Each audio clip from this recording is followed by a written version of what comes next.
parole-palais.com. Nous avons la chronique au quotidien maintenant avec ce dépôt d'aide abandonné aux parlementaires et officiels. Ça se passe à la Sonapi.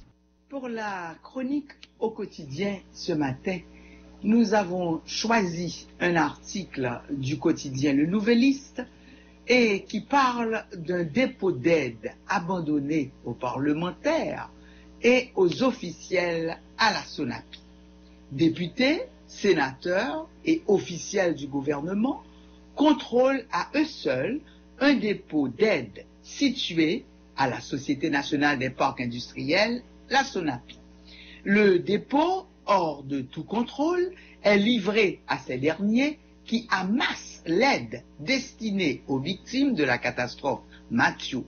La protection civile et le ministère de l'Intérieur ne sont pas en mesure de faire la lumière sur le fonctionnement du dépôt pour savoir si les dons stockés dans cet endroit arrivent vraiment aux nécessiteux. Et voici ce que dit donc cet article du Nouvelliste. Le député Clovis Aubat, accompagné de plusieurs hommes lourdement armés, s'impatiente devant l'un des dépôts de la Sonapi. Le député et ses hommes menacent d'ouvrir le feu dans toutes les directions si on ne donne pas une partie de ce qui reste dans le dépôt. Avant le député de la circonscription, Caille-Ilavache, plusieurs de ses collègues de la Chambre basse et sénateurs ont amassé tout ce qu'ils pouvaient dans cet entrepôt, hors de tout contrôle, planté dans un coin, dans l'arrière-cour de la Sonapi. Je sais qu'il y a un dépôt qui se trouve à la Sonapi. Il est abandonné aux parlementaires et nous ne sommes pas en mesure de dire si ce qui sort de ce dépôt arrive réellement dans les zones concernées par la catastrophe, déplore off the record un homme haut responsable de la protection civile, déclaration donc faite au quotidien Le Nouvelliste, d'où nous extrayons cet article. Cela soulève beaucoup de frustration en nous, car parallèlement à ce que nous faisons pour supporter les victimes, nous savons qu'une partie de l'aide est détournée par des élus, poursuit ce responsable qui n'a pas pu cacher sa colère. À l'intérieur de l'une des salles, il reste quelques matelas, des paquets de bouteilles d'eau et de jus, a constaté une équipe du Nouvelliste. Les lieux sont placés sous haute sécurité. Dans une autre pièce, des kits alimentaires estampillés, dont du gouvernement haïtien, attendent d'être distribués. Mais pourquoi cette longue attente? À 2 pas de là, des planches et des tôles sont abandonnées dans la cour. Les 4x4 des parlementaires et officiels défilent à longueur de journée. Sur place, personne de la protection civile, personne du ministère de l'Intérieur ou de la coordination de l'aide, personne n'est présent, personne de ces instances n'est présent. Je ne crois pas que les objets qui sortent d'ici aient été réellement acheminés aux nécessiteux, témoigne un homme chargé de la sécurité des lieux. Il n'y a que des parlementaires, il n'y a que des potentats du gouvernement qui recueillent ce qu'il y a ici. Ils sont venus avec des camions et sont partis avec tout ce qui était possible, raconte l'homme qui a voulu garder l'anonymat. Tout le monde joigne. Nous avons donné à tous ceux qui se sont présentés ici, Lash Evans, qui s'identifie comme l'un des responsables du dépôt.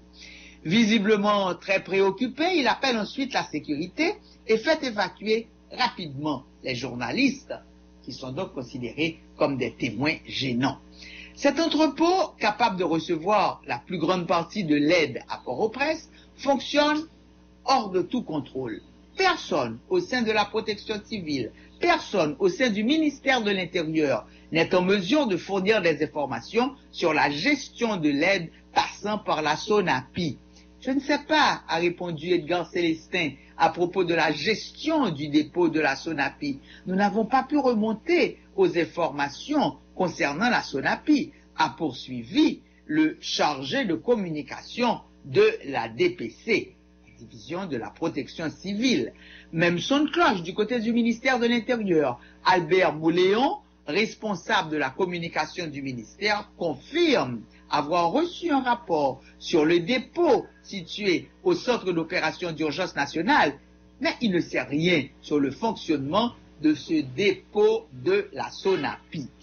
Entre-temps, des voix s'élèvent dans les communautés les plus touchées pour dénoncer l'utilisation de l'aide destinée aux victimes à des fins politiques.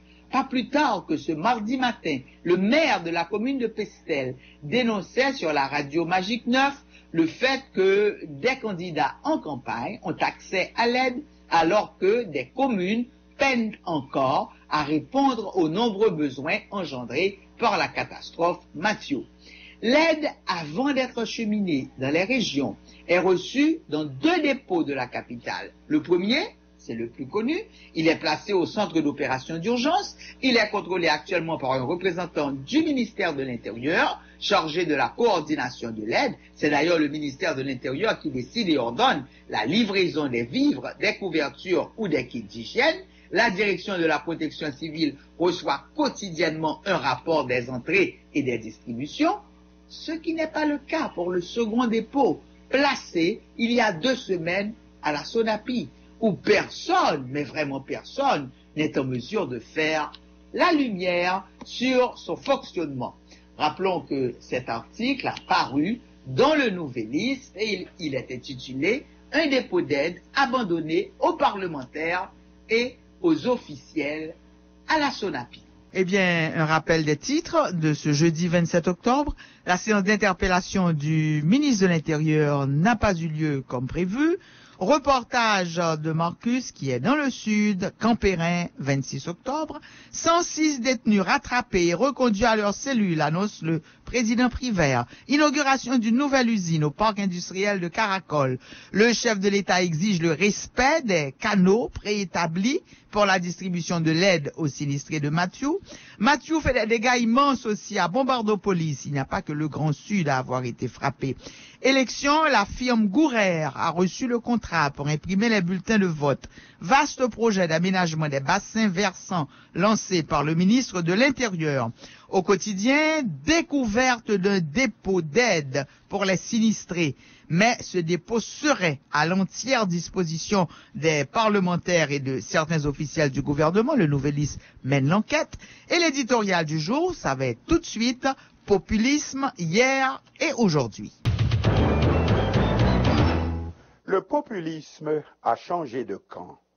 Du mouvement haïtien Lavalas, qui a occupé 2 fois le pouvoir pour être 2 fois aussi renversé, au candidat américain Donald Trump, un seul mot revient, populisme. Il est vrai qu'un président élu avec l'appui des capitales du monde capitaliste, Michel Martelly, 2011-2016, s'empressa d'appliquer les mêmes méthodes reprochées à ses prédécesseurs, la soupe populaire ou populisme, sans remonter jusqu'à Papadoc, 1957-1971, qui avait lui aussi apprêté sa dictature sanglante à la sauce populiste. Le fils Baby Doc ne se donna point tant de mal et gouverna aussi avec la bourgeoisie. Donc, où il y a populisme et populisme, où c'est le populisme qui est passé sous une autre uniforme. Difficile en effet de placer Aristide et Donald Trump dans le même panier, ni Hugo Chavez aux côtés de Marine Le Pen. Toujours est-il que lors du dernier débat présidentiel entre le républicain Donald Trump et la démocrate Hillary Clinton, ce n'est pas cette dernière qui assumait l'étiquette de populiste, alors que c'est elle qui courtise les électorats les moins fortunés, les Noirs et les Hispaniques, quand c'est Trump, le candidat de la droite et d'une partie de l'extrême droite, qui reçoit l'étiquette de populiste. Bon à savoir, pour le citoyen haïtien anti-Lavalas, qui a toujours considéré comme la pire insulte envers ce mouvement, c'est le traité de populiste, c'est-à-dire qui utilise les émotions du peuple, de la partie la plus déshéritée, pour gagner et essayer de maintenir le pouvoir. Qui ne connaît la parabole d'Aristide, chef du parti famille Lavalas, roche dans de l'eau, par contre douleur roche dans le soleil, le riche ignore les souffrances du pauvre. Or, ne voilà-t-il pas que c'est le même raisonnement qu'utilise Donald Trump.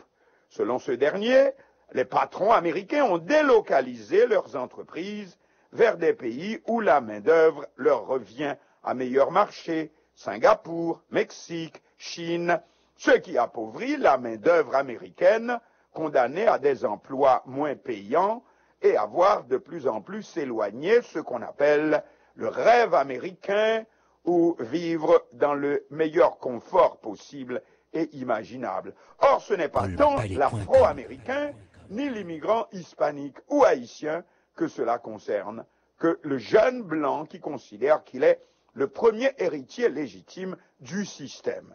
L'électorat de Trump est constitué majoritairement, selon les instituts de sondage, d'adultes blancs mâles qui n'ont pas fait l'université, donc niveau ouvrier, ou comme on dit aux États-Unis, blue collars, col bleu. Donc, c'est la même démarche que le Lavalas. Un message des moins fortunés à la petite élite, des ouvriers qui voient s'éloigner le rêve américain au patron de Wall Street. Trump ne manque pas de traiter Hillary Clinton de démagogue, alors qu'elle fait des mamours aux électorats noirs et hispaniques. C'est sa campagne et non celle du candidat républicain, bien que ce dernier soit lui aussi un milliardaire qui obtient le support de Wall Street. Le mot populisme aura donc fait bien du chemin depuis qu'il a été utilisé pour caractériser le Lavalas en 1990, y compris par l'administration américaine de l'époque, Reagan Bush père, aux yeux desquels populisme voulait dire pas adapté au temps nouveau. Bref, anti-business.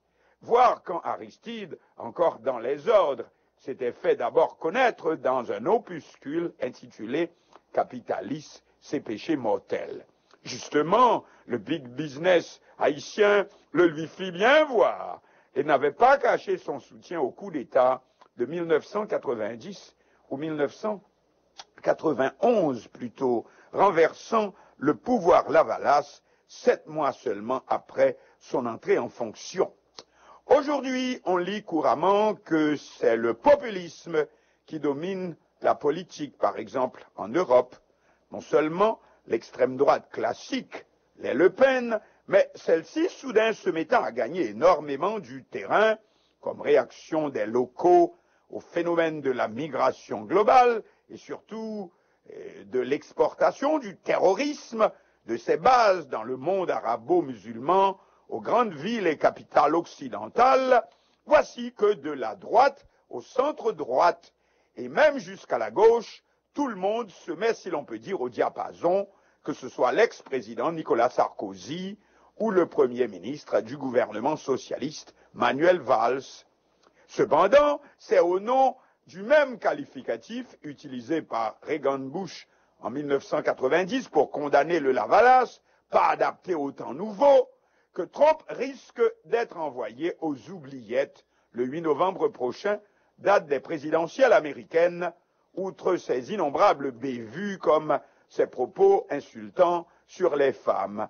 Cependant, s'il a été condamné pour cela par les grands pontes du Parti républicain, ce n'est pas le cas avec son électorat de petits blancs, sa niche, comme on dit, autrement dit, dont il a su trouver le langage.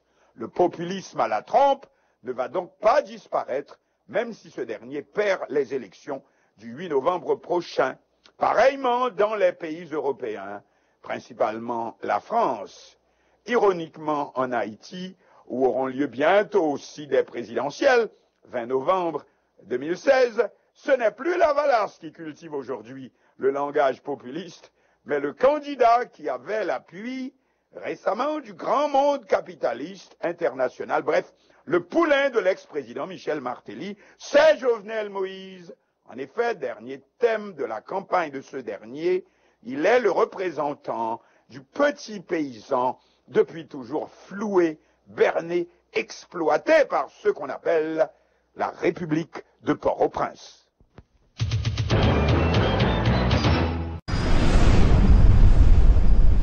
Palais.com